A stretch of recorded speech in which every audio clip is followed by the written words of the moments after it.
Friends welcome back. दोस्तों इस story की स्टार्टिंग में दिखाया जाता है हमारी यांगची जो होती है वो बहुत ही इनोसेंट स्वीट लड़की होती है और यहाँ पे ग्रैंड पा की बर्थडे पार्टी चल रही होती है। इसी ड्रामा की स्टार्टिंग होती है। यहाँ पे मैंग नाम की एक लड़की होती है, वो बोलती है चलो हम दोनों ही पुल पे गिरते हैं और देखते हैं किसको जो है उसका बॉयफ्रेंड बचाने आता है।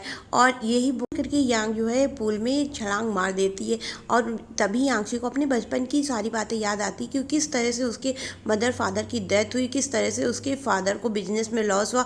उसके बाद में उसकी आंट उसको लेकर के आई उसको पालने के लिए, लेकिन वो बाद में अपने घर की मेड बना ली और साथ में उसे एक ब्रेसलेट भी पहनने को दी जो कि पहचान थी। और उसके बाद में उसका एक फ्रेंड आया जिससे उसे उम्मीद थी कि अब ये मेरे लिए कुछ मेरी हेल्प करेगा, लेकिन बाद में वो फ्रेंड भी उसे चीट करने लगा। बस यही सब बातें सोच करके ही वो जो है पुल में गिरी थी और मैंग ने प्रेजेंट में उसी को अपना बॉयफ्रेंड बना लिया था और इसलिए ये कूदी थी कि आखिर किसको जो है वो आता है बचाने के लिए। लेकिन हुआ सेम वही जैसा मैंग ने बोला था। जुशाओ ने मैंग को बचाया और हांग शाओ जो कि उसका निफ्यू होता जो है यांगची को बचाया होता है। यहाँ पर जुसाओ की मॉम जो है बोल रही होती है ये तुम क्या कर रहे हो, उसे क्यों बचा रहे हो। तो हांगशाओ बोलता है आपको दिखाई नहीं पड़ता कोई इंसान जो है डूब रहा, मैं उसे बचा रहा हूँ। और उसे वो सीपीआर देने से मना करती, लेकिन हांगशाओ उसे दे देता है। बाद में हमें हॉस्पिटल का सीन दिखाते हैं और वो सब वही बातें याद कर रही होती जो मैंग ने बोला होता कि हम दोनों ही छलांग मारते पुल में, जो अगर बचाने आया जुशाओ तो समझ लेना तुम्हें प्यार करता है वरना नहीं। और जैसा मैंग ने बोला था वैसा ही हुआ। ये सब बातें सोच करके यांगची जो है सैड हो ही रही होती है और बोलती है कि मैंने जिसको अपना समझा, जिससे प्यार किया, वो भी किसी दूसरे का निकल गया। नेक्स्ट सीन दिखाते हैं हमको कि किस तरह ये पुल पे गिरने के बाद में यांगची को बचाने के लिए जुशाओ नहीं आकर के हांगशाओ आया और बोलती अगर मैं ये ना करती तो शायद मुझे ये पता भी ना चलता कि जुशाओ मुझसे नकली प्यार का नाटक कर रहा है। और होता भी वही है। हॉस्पिटल में मैंग को देखने के लिए जुशाओ आता जो कि यांगची को देखने के लिए नहीं आया, जिसकी वजह से यांगची बहुत ही ज़्यादा सैड हो रही होती। वो धीरे से रूम में आकर के हॉस्पिटल के देखती तो जुशाओ भी वहाँ मैंग को ही प्रोटेक्ट कर रहा था, उसी को जो है देखने आया था, यांगची को देखने नहीं आया था, जिसकी वजह से यांगची बहुत सैड हो जाती। और जब यांगची कमरे में आती तो जुशाओ उसे केयर का दिखावा करने लगता है, जिसकी वजह से यांगची बहुत सैड हो जाती है। और उसके बाद में फिर यहाँ पे मैंग का झूठा नाटक शुरू हो जाता है, जिसकी वजह से यांगची बोलती है तुम्हें उसके झूठे टीयर्स दिखाई पड़ते हैं पर मेरी सच्ची फीलिंग्स नहीं। अब मैं जान गई हूँ तुम मुझसे झूठा प्यार का नाटक कर रहे हो, तुम मुझसे कोई प्यार व्यार नहीं कर रहे हो। और जैसे ही उसका कॉल आता वो बाहर जाता बात करने के लिए, मैंग फिर यहाँ इसको बुली करना शुरू कर देती, जिसकी वजह से इसको थप्पड़ मारती है। और जब थप्पड़ मार रही होती इतने में जुशाओ देख लेता और फिर इसे डांटना शुरू कर देता कि तुम कैसे इसको थप्पड़ मार सकती हो। नेक्स्ट सीन दिखाते हैं हमें घर का। ये डिस्चार्ज होकर के घर आ चुकी होती है और फिर जुसाओ यहाँ फिर झूठा दिखावा कहने का करता कहता तुम क्यों आई, तो भी अभी तो तुम्हारी तबीयत सही नहीं थी और तुम्हें इतनी जल्दी घर नहीं आना चाहिए था। तो यांगची बोलती है कि तुम परेशान मत हो, मैं जो है घर आ चुकी हूँ, लेकिन मैं अब तुमसे शादी नहीं करूँगी। जब मैं ये जान चुकी कि तुम मुझसे झूठा प्यार का नाटक कर रहे हो तो मैं तुमसे बिल्कुल शादी नहीं करूँगी। बस यहीं पर ये डेविल वाला असली दिखा देता और उसे बोलता अगर तुम मुझसे शादी नहीं करोगी फिर किससे शादी करोगी। और उसका गला बुरी तरह पकड़ के दबाने लगता है, जिसकी वजह से उसको पेन होता और वो चिल्लाती प्लीज़ मुझे छोड़ो, मैं तुमसे शादी इसलिए नहीं कर रही क्योंकि तुम मुझसे प्यार नहीं करते और मैं अपने आप को इंजर्ड नहीं होते देख सकती। इतने में ही इसका निफ्यू हांग शाओ आ जाता और वो बोलता है क्या अंकल आप इसे मार ही डालेंगे क्या। और बस जब वो ऐसा सुनता फिर वो झूठा दिखावा प्यार का करता, बोलता है नहीं मैं वो तुम्हारी थोड़ा सा मस्ती मजाक कर रहे थे, जिसकी वजह से इसे बहुत बुरा लगता है कि ये किस तरह से अपना रंग बदलता है और हांग शाओ के सामने बहुत ही अच्छा बनने का नाटक कर रहा होता है। लेकिन यांगची सब कुछ जान चुकी होती है, वो बाहर जाके बैठ जाती है। हांग शाओ भी ये सब कुछ जान चुका होता है और उसे मेडिसिन ला करके देता है कि वो अपनी चोट में लगा ले। और उसी जगह वो बताता है कि चलो ग्रैंड पा की बर्थडे पार्टी की आगे की प्लानिंग चल रही है, रूम में चलो। यहाँ पे जुशाओ फिर से झूठा नाटक झूठी केयर दिखावा करता, लेकिन यांगची सब कुछ जान चुका होता और उसे ये सब चीज़ें बिल्कुल नहीं पसंद आती। नेक्स्ट सीन दिखाते हैं मैंग जो है उसी जगह पर आती और खड़ी होती जुशाओ, जिसे देख करके बहुत खुश होता क्योंकि जुशाओ भी मैंग को ही पसंद करता है और वो था यांगची के साथ में। यांगची इन दोनों को देख करके बहुत जेलस हो रही थी। और वो नेक्स्ट सीन दिखाते हैं जुसाओ वहाँ से ग्रैंड पा के रूम में चला जाता है। यहाँ मैंग बोलती देखा शादी तय हुई है वो भी तुमसे प्यार नहीं करता है। तो इतने में यांगची बोलती है कि तुम भी तो जिस करती हूँ वो तुमसे लव नहीं करता, बल्कि उसकी इंगेजमेंट तो मुझसे हो रखी है। तो मैंग बोलती है तुम किसकी बात कर रही हो? तो यांगची बोलती है मैं हांग शाओ की बात कर रही हूँ। मैं और हांग शाओ काफ़ी टाइम से रिलेशनशिप में है, हांग शाओ मुझसे प्यार भी करता है। मैंग जिसे सुन करके शॉक्ड हो जाती है और वो उसके ड्रेस पे पानी फेंकते हुए उधर, ऐसे ही यांगची टर्न होती देखती हांग शाओ पीछे से उसकी बातें सुन रहा होता, जिसे सुन कर देख करके वो बहुत ज़्यादा शर्मिंदगी महसूस करती है, से जाने लगती है। हांग शाओ भी उसको देख लेता है और नेक्स्ट सीन दिखाते हैं मैंग बोलती है ये देखा ये क्या बकवास कर रही थी? तो हांग शाओ बोलता है बकवास नहीं सही बोल रही थी, और इतना बोल करके वो भी उधर से चला जाता है। नेक्स्ट सीन दिखाते हैं एक मैट के जरिए जो है हांग शाओ की ड्रिंक में एक नशीला ड्रग्स मिला देती, जिसकी वजह से उसे ज़्यादा नशा हो जाता और मैंग को झूठा मैसेज कर देती कि मैं और तुम्हारा बॉयफ्रेंड हांग शाओ एक दूसरे के साथ इंटीमेट हो रहे हैं। और जैसे ही हांग शाओ रूम में जाता तो वो उसके पीछे चली जाती। इधर जो मैग होती वो ग्रैंडपा और जुशाओ को मैसेज दिखाती, कहती बोल देखो यहाँ पर जो है यांगची और हांगशाओ दोनों इंटीमेट हो रहे हैं, दोनों जो है टाइम स्पेंड कर रहे हैं। सबको लेकर के रूम में जब जाती है तो ये बाथरूम में होती और यहाँ पे यांगची देख रही होती है कि वो जब आ जाती है उसके पीछे से हांगशाओ आ जाता और बोलता है चलो अब अपना हम काम शुरू करते हैं, जिसे सुन करके यांगची एकदम शॉक्ड हो जाती है, बोलती है क्या तुम्हें नशा नहीं? तो हांगशाओ मुस्कुरा देता और बोलता है डार्लिंग क्या तुम्हें बॉयफ्रेंड की ड्रिंकिंग कैपेसिटी का अंदाज़ा नहीं कि क्या है? तो जिसको सुन करके यांगची थोड़ा सैड हो जाती है, फिर वो उसे जो है ज़बरदस्ती पकड़ के किस करना शुरू कर देता है। और यहाँ पे जुसाओ इसके बारे में पता लगाता हुआ बाथरूम में जाने लगता है। तैसे ही जो है जुसाओ का सेक्रेटरी आकर के उन्हें मना कर देता है, बोलता है कि आज तो बॉस रूम में आए नहीं और वो बाहर किसी से मिलने के लिए मीटिंग में गए हैं। जिससे हांग जुसाओ देखता है, बोलता है कि उसका जो है कोट तो यहीं पड़ा हुआ। तो सेक्रेटरी बोलता है हाँ वो जल्दबाजी में गए इसीलिए इसको भूल गए हैं, और आज सुबह से बॉस मेरे साथ ही थे। जुशाओ जिसे देख करके नोटिस करता है कि ये झूठ बोल रहा है। बाथरूम में से आवाज़ें आ रही थी जिसकी याओ सुन लेता लेकिन कुछ नहीं बोल पाता। और यहाँ पर यांगची और हांगशाओ अच्छा टाइम बिता रहे होते हैं और हांगशाओ बोलता है कि तुम्ही ने तो मुझे सबके सामने अपना बॉयफ्रेंड बताया, हमारे साथ अगर रोमांस करता हूँ तो कोई बुरी बात नहीं है। तो यांगची बोलती वो तो मैंने सिर्फ मैग को जलाने के लिए बोला था। तो बोलता है अच्छा तो फिर यहाँ इतनी रिवीलिंग ड्रेस पहन करके क्यों आए? जिसकी वजह से यांगची थोड़ा सा शर्मा जाती और वहाँ से वो निकलने लगती और यहाँ पे जुशाओ उसको निकलते हुए देख लेता और बोलता है तुम कहाँ पे थी? तो बताती है मैग ने मेरी ड्रेस ख़राब कर दी थी इसीलिए मैं ड्रेस चेंज करने दे गई थी। तो जुशाओ बोलता अच्छा तो कोई बात नहीं, लेकिन हांगशाओ से दूर रहना।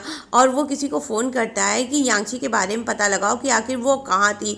और फ़ोन पे जैसे ही वो रखता उसके बाद में दिखाते हैं यांगची की फ्रेंड ने उसको फ़ोन किया होता है कि तुम्हें पेंटिंग कंपटीशन में काम मिल गया है जिसकी वजह से तुम अच्छा पैसा अर्न कर सकती हो। जिसको सुन करके यांगची बहुत खुश हो जाती है और अपना ब्रेसलेट उतार करके वहाँ से चली जाती और वहाँ पे वो पेंटिंग कर ही रही होती है कि इतने में मैंग और हांगशाओ वहाँ पहुँच जाते हैं। हांगशाओ ने उसे देख लिया होता है और मैंग ने भी उसे देख लेता। अब मैंग इसके पीछे पड़ गई होती कि ये घर से निकली कैसे, और हांगशाओ की कार में छुपने के लिए यांगची चली जाती। हांगशाओ ये सब चीज़ें देख लेता और वो मैंग को बोलता है कि मैं मीटिंग में जा रहा हूँ तुम कहीं से चली जाओ। मैंग बोलती तुम्हारी कार में कौन लड़की है? तो हांगशाओ का सेक्रेटरी बोलता वो सर की पर्सनल सेक्रेटरी है। और इसके बाद में जो है अंदर जा करके पूछती है कि यहाँ पर आखिर कौन आई थी पेंट करने के लिए। तो वहाँ पे उसका यांगची का नाम पता चल जाता है जिसकी वजह से वो कंप्लेन जुसाओ से कर देती है। और उसके बाद में कुछ दूर कार से आगे जा करके जैसे ही ये वहाँ से हटते हैं यांगची थोड़ा सा सांस लेती है और वो अपनी बेल्ट निकाल करके बाहर निकलने की कोशिश करती है। जितने में हांगशाओ अपने सेक्रेटरी को बोलता है तुम टैक्सी से आ जाओ और यांगची को बोलता है तुम बैक सीट में आकर के बैठो। और यांगची जैसे ही बैठती है फिर से जो हांगशाओ यहाँ पे यांगची के साथ फ्लर्ट करना शुरू कर देता और बोलता है तुम्हें छिपने के लिए मेरी ही कार मिली थी, तुम क्यों नहीं ये जो है एक्सेप्ट कर लेती कि तुम मुझे पसंद करती हो? यांगची बोलती है नहीं मैं पसंद नहीं करती, मैं तो गलती से तुम्हारी कार में आ गई थी। फिर से यहाँ पे फ्लर्टिंग सीन शुरू हो जाता और हांगशाओ यांगची से जो है बिंदास होकर के फ्लर्ट करता। यांगची बोलती देखो मैंने गलती से तुम्हारा नाम ले लिया था, मेरे अंदर कोई भी ऐसी इंटेंस फीलिंग नहीं है, मैं तुम्हें जो है सीड्यूस नहीं करना चाहती हूँ। तो हांगशाओ कहता है लेकिन अब तुमने बोल दिया है सबके आगे, मेरे अंदर तो ऐसी बहुत भयंकर फीलिंग और मैं तुम्हें बहुत पसंद करता हूँ। सामने से जुशाओ की कार आ रही होती है और वो यहाँ पे हॉर्न बजाने लगता है और बोलता है यदि तुम नहीं चाहती हो कि जुशाओ को कुछ पता चले तो तुम कार में बैठी रहो, ये लो मेरा कोट, अपने आप को कवर कर लेना। और जब वो उसका कोट पा जाता है, बाहर जाता है, तो जुशाओ बोलता है तुम्हारी कार में लड़की कौन है? तो हांगशाओ बोलता है क्यों, मेरी कार में क्या लड़की नहीं हो सकती? तो जुशाओ बोलता हो सकती। तो मैंग का क्या होगा? तो हांगशाओ बोलता है मैं मैंग को नहीं पसंद करता, मैं उससे शादी भी नहीं करूँगा। जिसे सुन करके जुशाओ खुश हो जाता है और बोलता है अच्छा है, क्योंकि जुशाओ तो कहीं ना कहीं मैंग को बहुत ज़्यादा पसंद करता होता है। और इतना बोल करके ये दोनों अपनी अपनी कार की तरफ चले जाते हैं। और जुशाओ बोलता है अपनी गर्लफ्रेंड का अच्छे से ध्यान रखना। कार में आकर के यही बात जो है बोलता है, देखा तुम्हारे बॉयफ्रेंड ने कहा अपनी गर्लफ्रेंड का अच्छे से ध्यान रखना, अब मैं तुम्हारा अच्छे से ध्यान रखूँगा और तुमको बहुत प्यार करूँगा। जिसको सुन करके यांगची को थोड़ा शर्म आ जाती है और बोलती है कि ये तुम कैसी बातें कर रहे हो, मैंने तो गलती से तुम्हारा नाम ले लिया था पहली बार और अब तो तुम मेरे पीछे ही पड़ गए। तो बोलता हाँ अब पीछे ही पड़े रहना, अब तुम्हें छोड़ना नहीं। उसके बाद में वो दोनों ही कार में इंटीमेट होते हैं और अच्छा टाइम बिताते हैं। और यहाँ पर हांगशाओ की फीलिंग रियल थी। वो जो है यांगची से काफ़ी टाइम से प्यार भी करता था, लेकिन किसी वजह से वो बोल नहीं पाता था और अभी उसको मौका मिल गया था। नेक्स्ट सीन दिखाते ही अपने घर जैसे ही जाती है तो वहाँ पर इसकी मॉम को पहले ही मैग ने सब कुछ बता दिया होता है, जिसकी वजह से उसे बुरी तरह इंजर्ड किया जाता है। और मॉम उसकी उंगलियों को इंजर्ड करने के लिए मेड की सलाखें मंगाती है, लेकिन वो जैसे ही जुसाओ आता है तो वो जुसाओ से हेल्प मांगती है, प्लीज़ मुझे बचा लो। और जुसाओ उसको बोलता है कि मॉम प्लीज़ इसे कुछ मत करिए, इसकी जो है उंगलियों को छोड़ दीजिए। तो मॉम बोलती ओके, उंगलियों को छोड़ करके और फिर उसे मारना शुरू कर देती हैं। सीन दिखाते हैं हॉस्पिटल का, जहाँ पे बुरी तरह से इंजर्ड होकर के मार खाने के बाद में यहाँ से एडमिट हो जाती। और यहाँ पर भी जुशाओ पूरा कॉन्सेंट्रेट मैंग पे रखा होता। मैंग उसे बोलती ये सब नाटक है ये वो, और यांगची बोलती क्या मेरा कोई अपना नहीं। इतना जब वो सोच रही होती तैसे ही हांगशाओ आ जाता और बोलता तुम्हारे साथ वो लोग इतना गलत करते, तुम कभी कोई एक्शन क्यों नहीं लेती, तुम कभी बोलती क्यों नहीं? और अगर देखो उन्होंने सिर्फ तुम्हारे पार्टिसिपेट लेने में इतना मारा, अगर उनको पता चल जाता कि तुम मेरे साथ कार में थी तो वो तुमको कितना मारते। तो यांगची बोलती हाँ प्लीज़ मेरी हेल्प करो, मुझे जो है इस जगह से निकालने मेरी मदद करो। तो हांगशाओ बोलता मैं तुम्हारी मदद करूँगा, लेकिन क्या तुम मेरे साथ रहोगी? मैं तुमसे प्यार करता हूँ। तो पहले यांगची ना बोलती, फिर बोलती हाँ मैं रहूँगी तुम्हारे साथ, प्लीज़ मेरी हेल्प करो, मैं पिछले 10-11 साल से ये सब बर्दाश्त कर रही हूँ, अब नहीं बर्दाश्त कर सकती।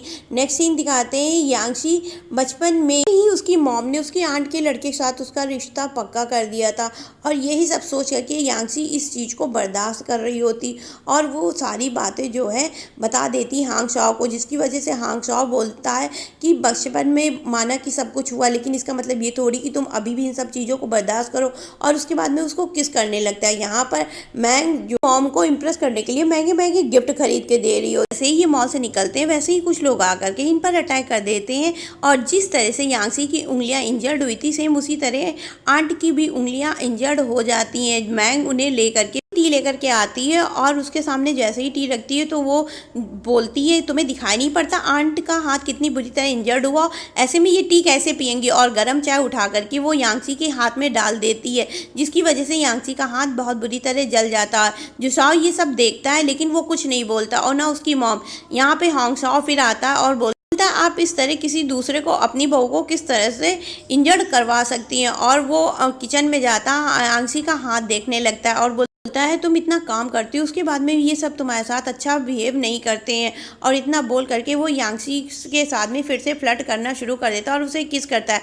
जैसे ही मैंग ये सब देखती है तो वो सबको बुलाने के लिए बाहर चली जाती है, को बुलाने के लिए कि देखो यांगची और हांगशाओ एक दूसरे के साथ तरह से बात कर रहे हैं। और जब वो बुला करके लाती है आंट और जुशाओ को तो ये दोनों ही वहाँ खड़े होते हैं, तो वहाँ पे हांगशाओ नहीं होता। यांगची बोलती है कि तुम लोग यहाँ क्यों करने आए? तो मैंग बोलती अभी तुम्हारे साथ हांगशाओ था। तो बोलती नहीं, तो यहाँ पे कोई नहीं था। और इतने में ही दिखाते हैं कि यहाँ पे सीसीटीवी कैमरा है, हम इसे चेक कर सकते हैं। तो यांगची बोलती है चेक कर लो। जुसाओ जैसे चेक करता है उसमें कुछ भी नहीं निकलता है। मॉम बोलती है कि अगर ये सच बोल रही है तो तुम बताती क्यों नहीं? तो मैंग बोलती मैं सच बोल रही हूँ, ये झूठ बोल रही है। और इतना जब होता है तो यहाँ जुशाओ के डैड और हांगशाओ दोनों आ जाते हैं और बोलते हैं कि क्या हो रहा है। तो हांगशाओ को सब बोलते हैं कि तुम अभी यहाँ पर थे। तो वो बोलता है नहीं मैं यहाँ पे नहीं था। इतने मैंग हैरान थी कि ये कैसे हो सकता है, मैंने खुद देखा। और यांगची ने मैंग को देख लिया होता है, तो जिसकी वजह से हांगशाओ बोलता है कि तुम चिंता मत करो, मैं सब कुछ संभाल लूँगा, तुम बस मेरे साथ रहो और मुझे एक किस करो वरना मैं नहीं जाऊँगा। तो यांगची उसे भेजने के लिए उसे जल्दी से किस कर लेती है और उसको बोलती अब तुम यहाँ से जाओ वरना सब आ जाएंगे, हमको देख लेंगे। हांगशाओ बोलता है तुम चिंता ना करो, मैं देख लूँगा। यहीं पर इस अंत होता है। अगर पसंद आए हो please like share and subscribe my channel.